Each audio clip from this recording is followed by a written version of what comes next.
Основното јавно обвинителство Скопје има оформено предмет и презема действие за испитување на настанот во кој автобус на ЈСП Скопје на 8 јули изгубил контрола врз возилото за јавен превоз, отишол во лево и удрил во бетонска жардинерија на булеварот Гоце Делчев.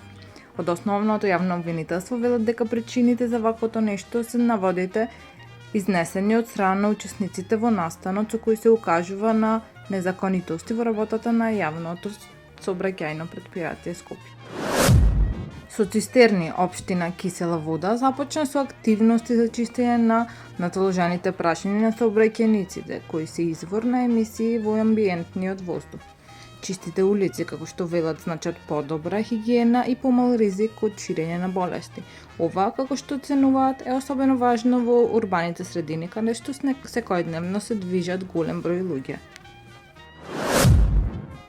Градоначалникот на општина Центар Горан Герасимовски иницираше средба со професор доктор Татјана Стојановска Иванова од Институтот за социологија при Филозофскиот факултет, на која разговараше за девијантното однесување и вандализмот во Капиштец. На средбата беше потенцирано дека вандализмот и деструкцијата кај младите е проблем кој мора да се адресира со соодветни законски решенија и стратегија. Иванова потенцираше дека справувањето со девијантното однесување кај младите бара поширока кампања. Општина Центар пред неколку дена објави видеоснимки на кои млади лица насилно се однесуваат и кршат реквизити на детски игралишта. Видеоснимките ги доби од загрижените жители од околните згради кои скришно ги снимале. Општината случајот како и претходните го пријави у полиција со цел да се пронајдат сторителите. Во општината насилното однесување е честа појава со која општината се обидува да се справи веќе подолго време. Периодов во општина Центар има зголемено полициско присуство.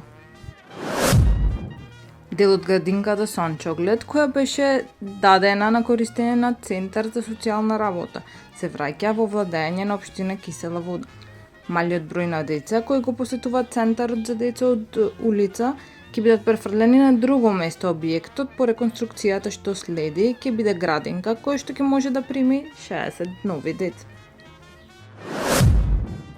Пеколните температури и доцнењето на автобусите на ЈСП во Скопје стануваат загрижувачки проблем.